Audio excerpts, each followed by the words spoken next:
Start होगा 5 second बाद।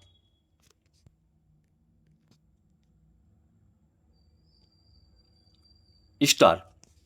यह गंभीर चिंता का विषय है कि कश्मीर घाटी में आतंकवादी गतिविधियों पर विराम नहीं लग पाया है। पिछले हफ्ते पहलगाम में हुए आतंकवादी हमले के बाद पूरे देश में आक्रोश है।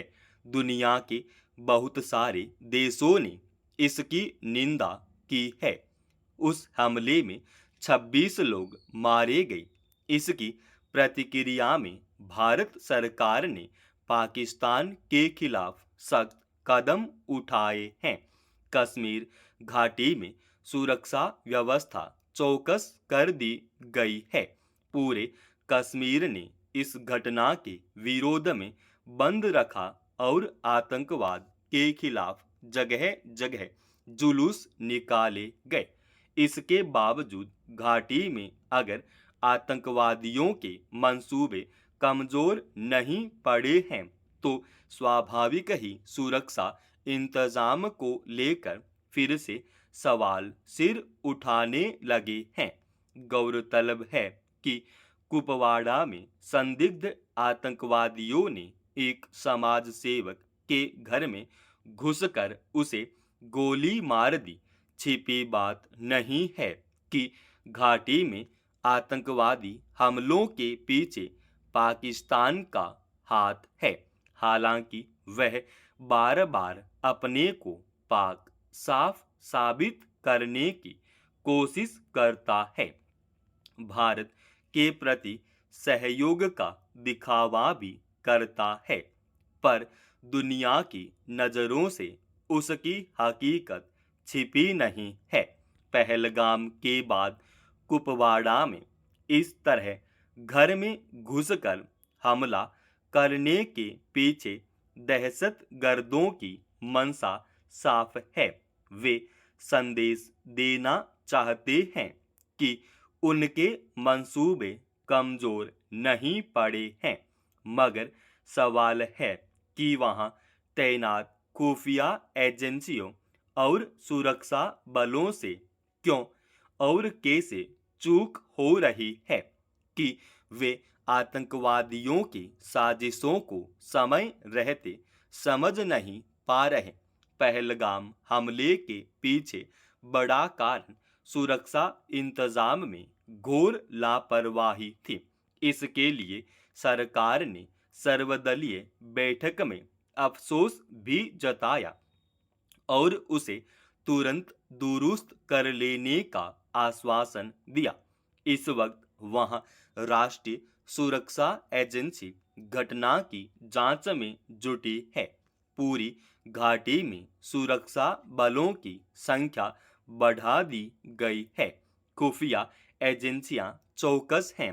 इसके बावजूद अगर आतंकी किसी घर में घुसकर हमला करने में कामयाब हो जाते हैं तो स्वाभाविक ही आतंकवाद से लड़ने संबंधी हमारी तैयारियों पर अंगुलियां उठेंगी। 9 वर्ष पहले नोटबंदी हुई तो दावा किया गया था कि इससे आतंकियों की कमर टूट जाएगी। फिर अनुच्छेद 370 खत्म करने के बाद भी लगातार कहा जाता रहा कि घाटी में आतंकवाद लगभग अपने अंतिम दौर में है, मगर हकीकत यह है कि इस अवधि में कई बड़ी आतंकी घटनाएं हो गई, जिसकी ताजा कड़ी पहलगाम की घटना थी। अच्छी बात है कि पहलगाम हमले के बाद सरकार ने सख्त कदम उठाए हैं और आतंकवाद से निपटने के लिए अधिक कारगर तरीके से विचार कर रही है।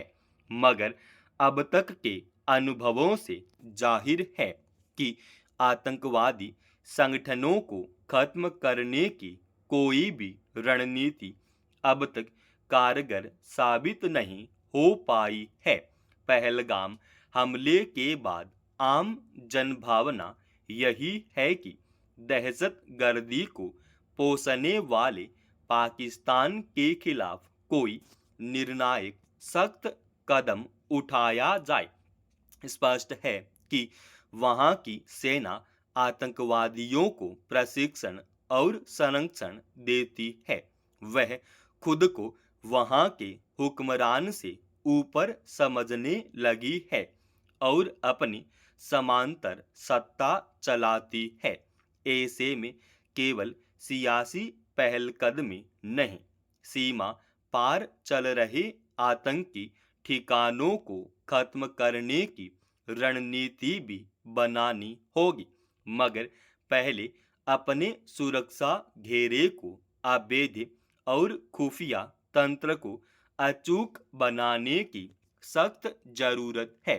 दिल्ली के रोहिणी इलाके में स्थित एक झुग्गी बस्ती में लगी आग फिर यह बताने के लिए काफी है कि हर मोर्चे पर चौकसी और व्यवस्था को दुरुस्त रखने के सरकारी दावों की हकीकत क्या है। विडंबना है कि सभी पार्टियां विपक्ष में रहते हुए सरकार पर बदइंतजामी के आरोप लगाती रहती हैं, मगर वही सत्ता में आने के बाद जनता को उसके हाल पर छोड़ देती है। गौरतलब है कि रोहिणी में रविवार को अचानक लगी आग में करीब 800 झुग्गियां जलकर राख हो गई। अंदाजा लगाया जा सकता है कि उसमें रहने वाले लोगों के जीवन में कैसा तूफान आ गया होगा, क्योंकि उसमें ज्यादातर परिवारों का सब कुछ जल गया और उनके सामने अब गुजारा करने तक की मुश्किल आ गई है।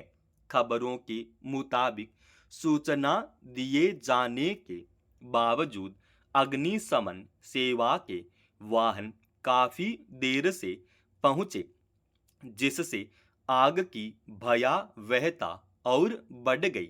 हालांकि बस्ती में संकरे रास्तों की वजह से दमकल को अंदर पहुंचने में मुश्किल हुई, जिससे समस्या और बढ़ी।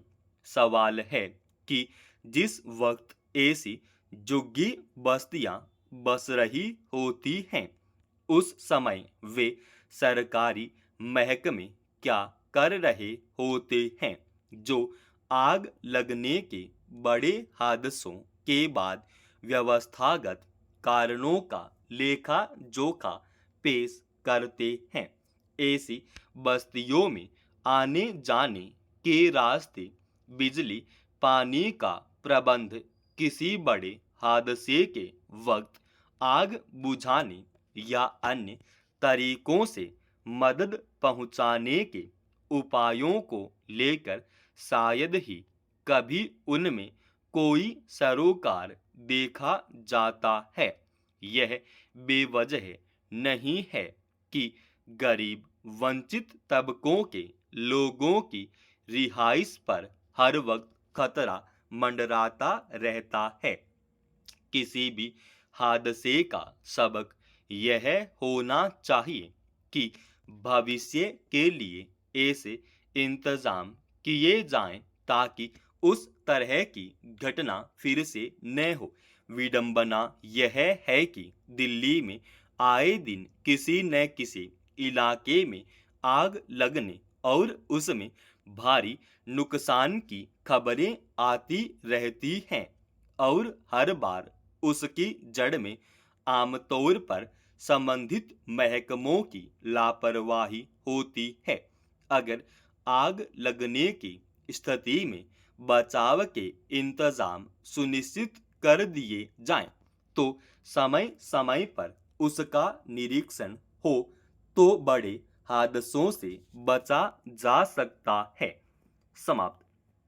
दोस्तों, रोजाना ऐसे एडवांस डिक्टेशन के लिए चैनल को आप अभी सब्सक्राइब कीजिएगा और इस आज के डिक्टेशन का पीडीएफ फाइल हमने हमारे Telegram channel study with HP Swami पर डाल दिया है, जिसका लिंक इसी वीडियो के डिस्क्रिप्शन में डाल रखा है।